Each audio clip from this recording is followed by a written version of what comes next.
दोस्तों, देश के शिक्षा मंत्री धर्मेंद्र प्रधान का इस्तीफा हो गया और जंतर मंतर पर छात्रों का महाआंदोलन खत्म हो गया। लेकिन सरकार का, मोदी सरकार का संकट अभी खत्म नहीं हुआ है और सच्चाई यह है कि अब छात्रों का फोकस उन पर हुए लाठीचार्ज और पुलिस की जो दरिंदगी थी उस पर है।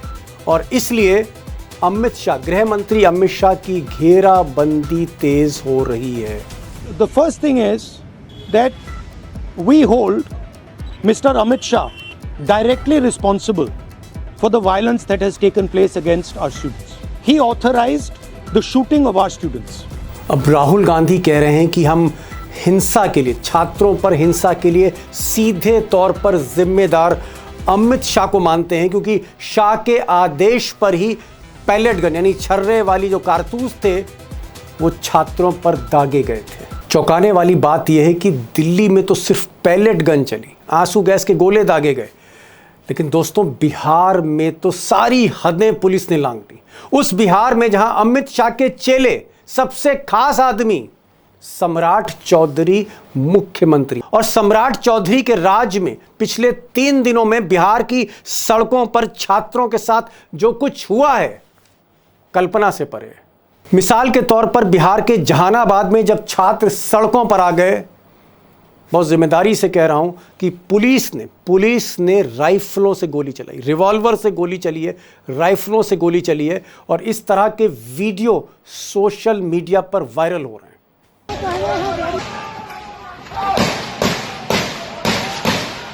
तो जहानाबाद में बच्चों पर राइफल खोली गई और सीवान में, बिहार के सीवान में तो आप कह सकते हैं कि सारी लिमिट्स, सारी हदें ही लांघ गई है सरकार। वहां पर दृश्य दिखा रहे हैं, वीडियो दिखा रहे हैं कि AK-47, AK-47 राइफल आतंकवादियों के पास होती है और आतंकवादियों के खिलाफ पुलिस यूज करती है। AK-47 से फायरिंग हुई। और ये मैं नहीं कह रहा हूं, RJD कह रहा है, तेजस्वी यादव हैं, तमाम लोग अपने सोशल मीडिया पर वीडियो डाल रहे हैं, कई चैनल्स वीडियो डाल रहे हैं बिहार के AK-47 चलने के।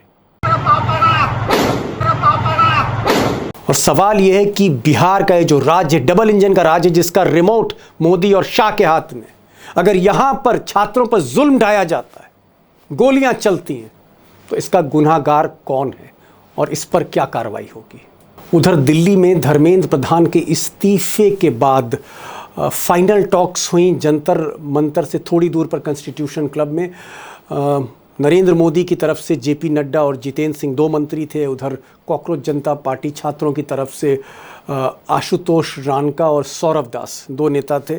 इनकी बातचीत हुई और उसके बाद सहमति हुई, एग्रीमेंट हुआ और आंदोलन तुरंत वापस लेने की घोषणा हुई। शाम तक जंतर मंतर में भीड़ घर लौटने लगी। लेकिन कॉकरोच जनता पार्टी के जो लीडर हैं, संस्थापक हैं, अभिजीत दीपके ने कहा है कि धर्मेंद्र प्रधान का ये जो इस्तीफा है ये द एंड नहीं है, ये बिगिनिंग है। दीपके ने यह भी कहा कि ऐसा कहा जाता था, राजनाथ सिंह जैसे लोग कहते थे, मंत्री कहते थे कि मोदी की सरकार में इस्तीफे नहीं होते हैं, लेकिन हमने ये भ्रम तोड़ा है। क्या कहते थे? इस सरकार में इस्तीफे नहीं होते। हम कहना चाहते, झुकती है दुनिया, झुकाने वाला चाहिए।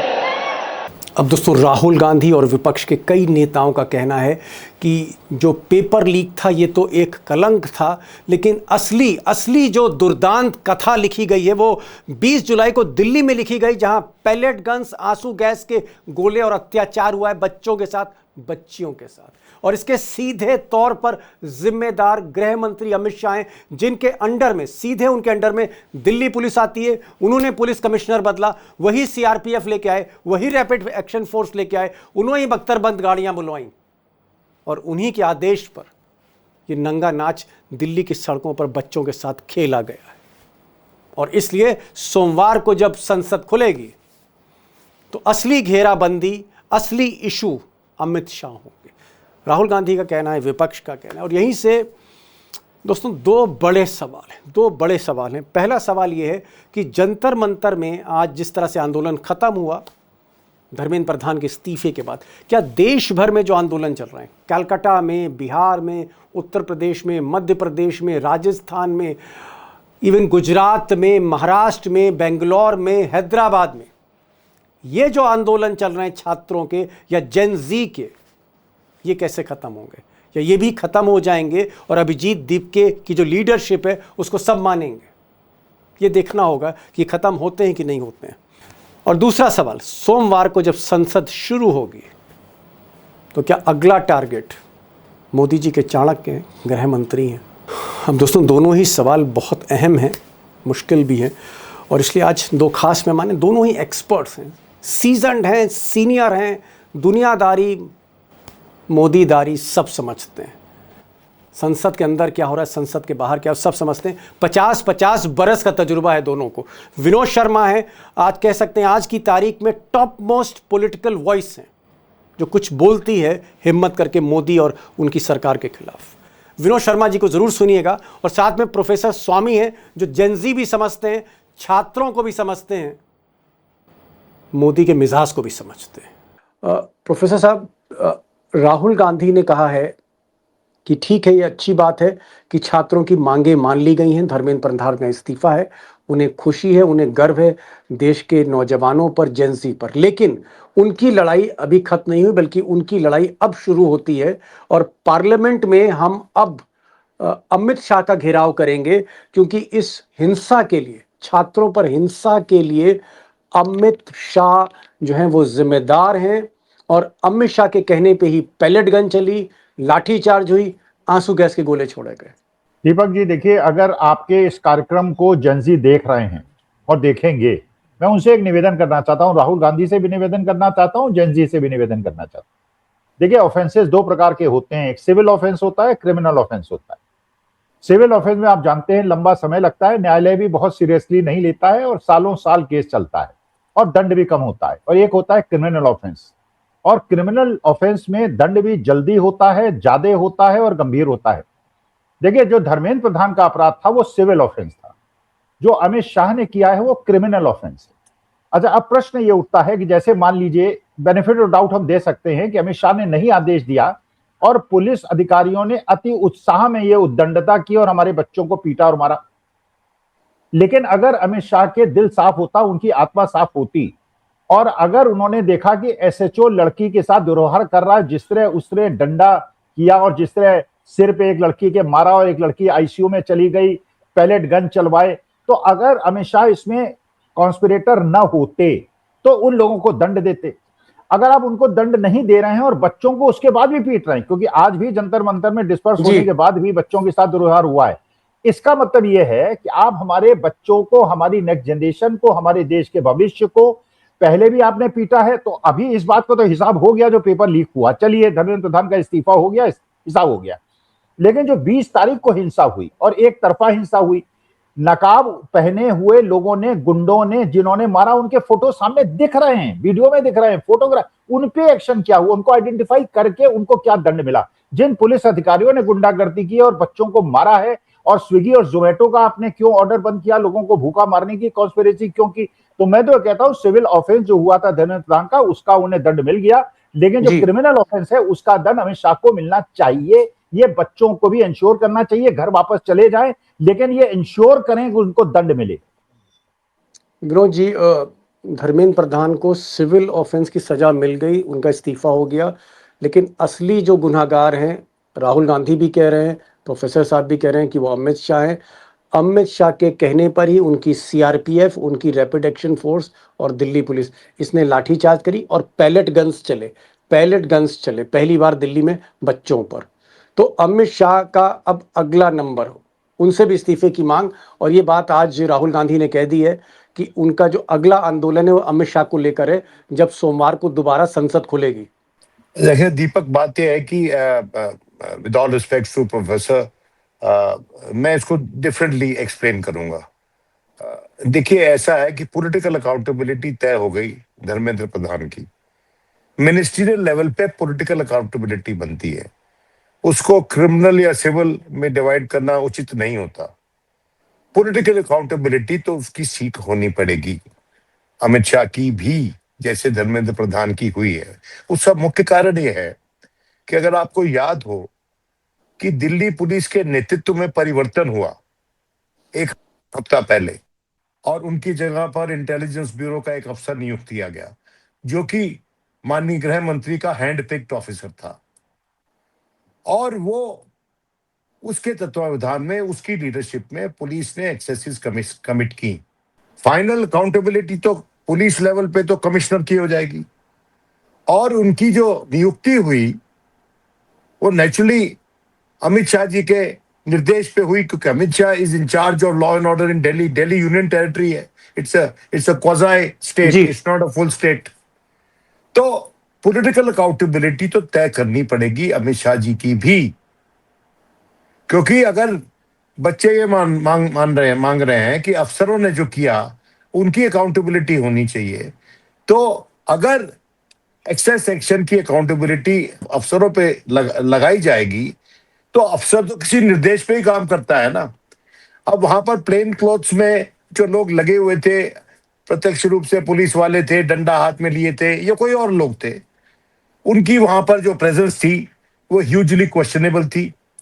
दूसरा, जो फेस रिकॉग्निशन इक्विपमेंट लगाया गया जो कि ह्यूज इंट्रूजन है प्राइवेसी का वहां पर प्रोटेस्ट स्थल पे, उस पे भी चर्चा होनी चाहिए। और तीसरा, जो ट्रक लाके खड़े कर दिए और पत्थरों से भरे, वो क्लियर वायलेशन ऑफ सिक्योरिटी। मतलब आप कहना चाहते हैं कि एक जो हिंसा का रोल है उसमें कहीं ना कहीं अमित शाह को घिरते हुए दिख रहे हैं। देखिए, ऐसा है कि इसमें एक जुडिशियल इंक्वायरी की जरूरत होगी, और वो जुडिशियल इंक्वायरी ये नहीं कि आपने कोई मैजिस्ट्रियल इंक्वायरी करवा के जुडिशियल इंक्वायरी नाम दे दिया उसको। एक रिटायर्ड जज of the supreme court, respected, widely acceptable जज, जैसे कि जिस जज ने रिपोर्ट दी है गाजा पे, वैसे किसी जज को लगाओ जिसने अभी जिसको आपने प्रमोशन नहीं दी, आपने उसकी ट्रांसफर कर दी थी, वैसे कोई जज को लाओ। उसकी दुनिया भर में तारीफ हो रही है उस जस्टिस की, लेकिन उसके अपने भारत में वो एक्सेप्टेबिलिटी नहीं थी जो वो डिजर्व करता था। तो मेरे कहने का मतलब है कि जज साहब ने भी, आज हमारे चीफ जस्टिस ने भी कहा है कि I am always open, our doors are open, हम सिटीजन के बात हमेशा सुनेंगे। उन्होंने आज बोला है चीफ जस्टिस ने, सूर्यकांत जी ने। मैं ये कहना चाहता हूं कि सूर्यकांत जी, आपका पहला काम तो अब तय हो गया कि आप एक अपने आप से सुओ मोटो एक इंक्वायरी करवाइए किसी जज के द्वारा, किसी कमीशन के द्वारा। अगर आपके पास वो अधिकार नहीं है, आप अपनी एक्स्ट्रा ऑर्डिनरी पावर इस्तेमाल करके वो कर सकते हैं। सुप्रीम कोर्ट के पास फॉर डिलीवरिंग कंप्लीट जस्टिस वो पावर होती है, क्या वो करवा सकते हैं आप? अगर वो नहीं करवा सकते तो सरकार को सुझाव दीजिए, या जब पार्लियामेंट में चर्चा होगी विपक्ष ये डिमांड करे कि एक जुडिशियल इंक्वायरी हो, ये जो वायलेंस हुई है बाय दी पुलिस फोर्सेस। देखिए क्या होता है कि जब सरकार खुद एक्सेसिस पे आ जाती है, when the state resorts to excesses, it is a signal for other people to do the same thing. Eye for an eye, लोग उस पे उतर आते हैं। ये नहीं होना चाहिए किसी भी लोकतंत्र में। किसी भी लोकतंत्र में पुलिस, मजिस्ट्रेसी, जो सिस्टम जहां पर है, उसको एक परिधि में रह के काम करना पड़ता है। और सुप्रीम कोर्ट के जजमेंट्स हैं ऑन यूज ऑफ फोर्स, कि किस स्थिति में कितना फोर्स आप यूज कर सकते हो, वो सब जजमेंट उठा लीजिए आपको मिल जाएगा दिशा निर्देश। ठीक, समझ गया मैं कि एक आप दो बातें कह रहे हैं। आप कह रहे हैं कि अमित शाह जो है वो कहीं ना कहीं जवाबदेही से नहीं बच सकते जो हिंसा छात्रों पे हुई है, और इस पे एक रिटायर्ड सुप्रीम कोर्ट जज उस पर जांच करे। मैं ज़रा दूसरे सवाल पे चल रहा हूँ प्रोफेसर साहब। देखिए, यहाँ तो अरेंजमेंट हो गया, कॉकरोच जनता पार्टी ने कहा कि हम अपना आंदोलन वापस ले रहे हैं, बाकायदा कैमरे पर बोल दिया, उनकी सारी मांगें मांग ली गई, जंतर मंतर पर आंदोलन खत्म है। लेकिन जो बिहार में आंदोलन चल रहा है, जहां 2 दिन पहले राइफल पुलिस ने खोली, राइफल से शूटिंग हुई, आज AK-47 चलाई है बच्चों पर, वहां जो स्थिति विकट हो रही है बिहार में, या महाराष्ट्र में दिल्ली से ज्यादा भीड़ है बच्चों की। महाराष्ट्र के नागपुर, मुंबई, पुणे 3 मेन सेंटर हैं। ऐसा ही आंदोलन लखनऊ में, उत्तर प्रदेश और इलाहाबाद में हो रहा है, वहां भी हिंसा हो रही है। क्या प्रोफेसर साहब आपको लगता है कि दिल्ली के बाहर, जंतर मंतर के बाहर जो आंदोलन चल रहे हैं वो भी खत्म हो जाएंगे स्वतः 24 घंटे के अंदर, या वो आंदोलन अलग है बच्चों के, ये आंदोलन अलग था? देखिए दीपक जी, मैं तो निवेदन करना चाहता हूं, जरा क्लैरिफिकेशन देना चाहता हूं।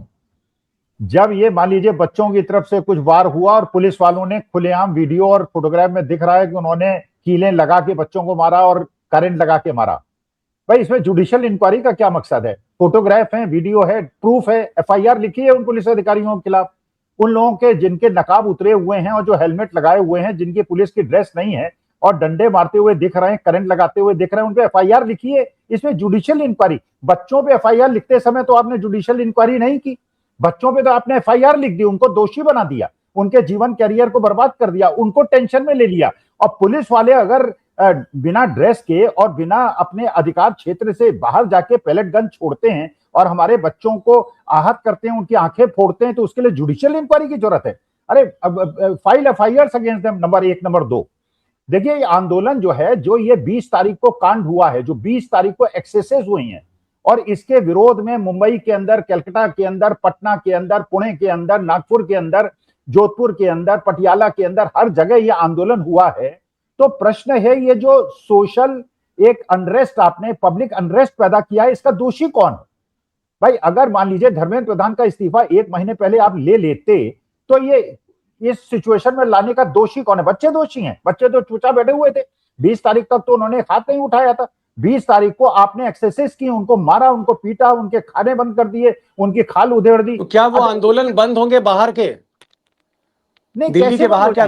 भाई देखिए, प्रश्न ये है कि जब तक मेरे बच्चों को जो आपने पीटा है, पटना में पीटा आपने, अश्रु गैस के गोले छोड़े हैं आपने, हर जगह उनकी कुटाई की है, पिटाई की है, तो आप बच्चों की कुटाई पिटाई कर देंगे, उसके बाद आंदोलन खत्म हो जाएगा, जो दोषी है उस पर जुडिशियल इंक्वायरी बिठा देंगे, 2 साल तक जुडिशियल इंक्वायरी चलेगी, उसके बाद एसआईटी बना देंगे, उसके बाद स्पेशल कोर्ट में चला जाएगा, 10 साल चला जाएगा, बच्चे के कैरियर को बर्बाद कर देंगे।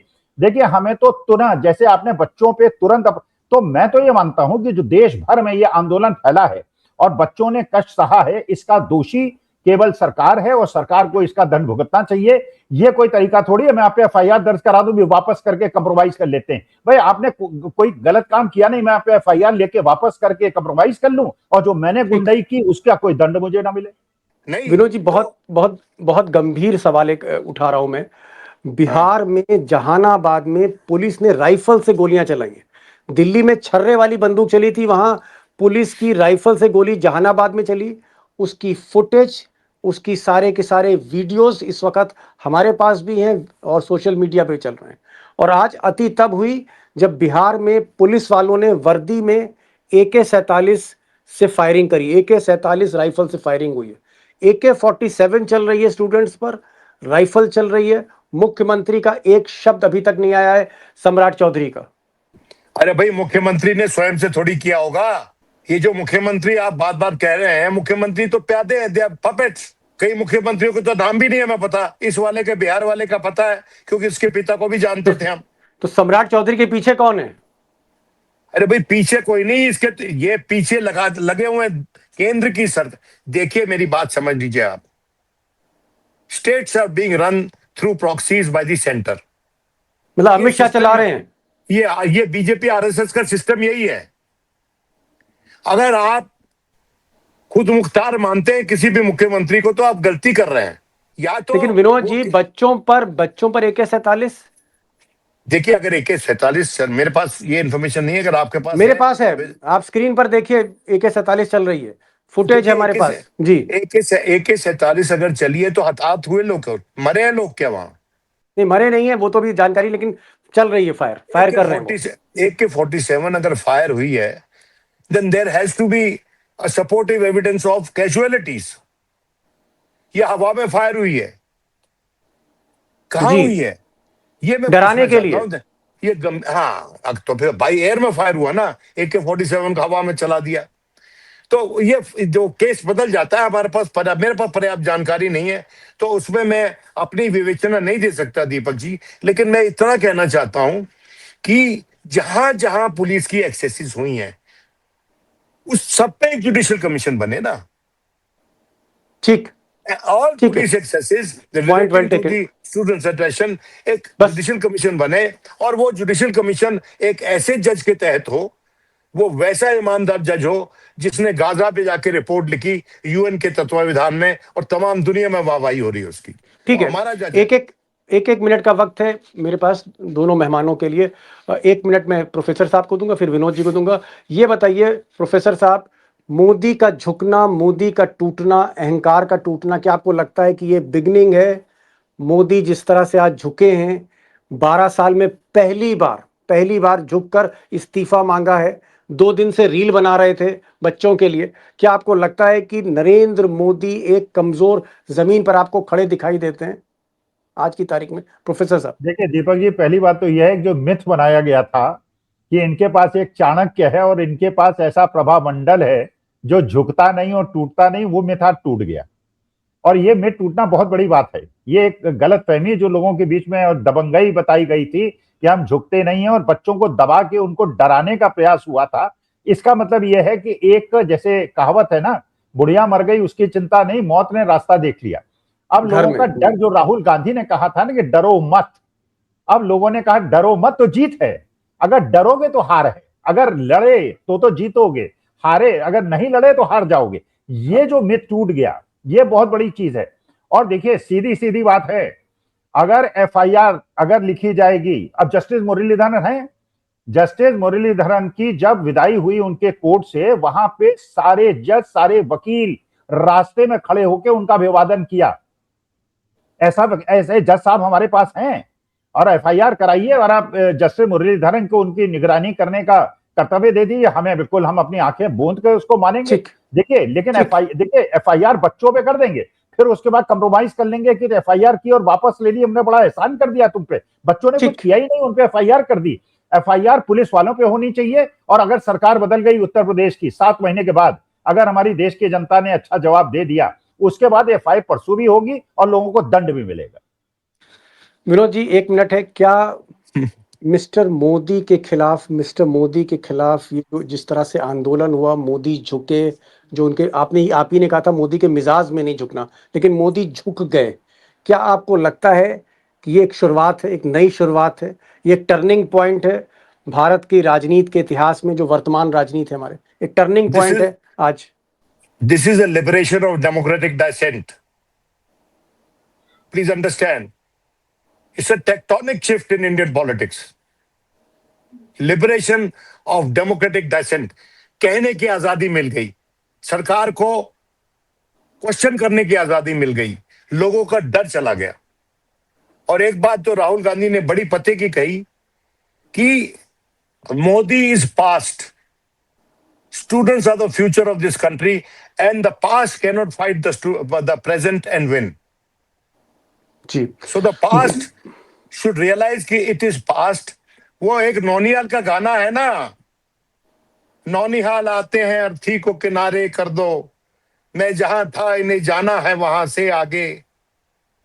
जी, ये नौनिहाल फिल्म का गाना कैफी ने लिखा था।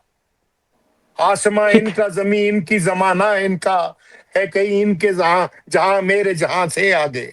You have to yield way to the new generation. हर लीडरशिप को, this is a lesson for leadership. Kaifi की लाइनों में लीडरशिप का लेसन है। पंडित जी जी, की मौत पे जो उन्होंने लिखा था, मैं ये कहना चाहता हूं कि पंडित जी को गाली देते हो, लेकिन वो जो इंस्पिरेशन छोड़ के गया, वो जो प्रथा छोड़ के गया, जो लोकतंत्र आपको छोड़ के गया, दे के गया, उस जी, लोकतंत्र को संभालना सीखो। ठीक है। पंडित नेहरू की विरासत को संभालना सीखो। डर खत्म हो गया। जो नेहरू ने एक विरासत दी थी, फ्रीडम ऑफ स्पीच था, फ्रीडम ऑफ एक्सप्रेशन था। विनोद जी कह रहे हैं कि मोदी का जो टर्निंग पॉइंट है 12 साल में, कि कहीं ना कहीं जो डर है वो खत्म हो गया है। और ये मिसाल आज कॉकरोच जनता पार्टी ने, बच्चों ने दी है कि, और मैं तो कहना चाहूँगा कि जो बहुत फेमस टैग लाइन ऐड की, डर के आगे जीत है। ये आज साबित होता है। और जो दोनों हमारे मेहमानों ने एक चीज़ कही है कि जुडिशियल इंक्वायरी हो, एफआईआर हो, सब कुछ हो, लेकिन कहीं ना कहीं इस पूरे एपिसोड में जहां धर्मेंद्र प्रधान अभी आउट हुए हैं, एक नया चेहरा ब्रैकेट में आया है।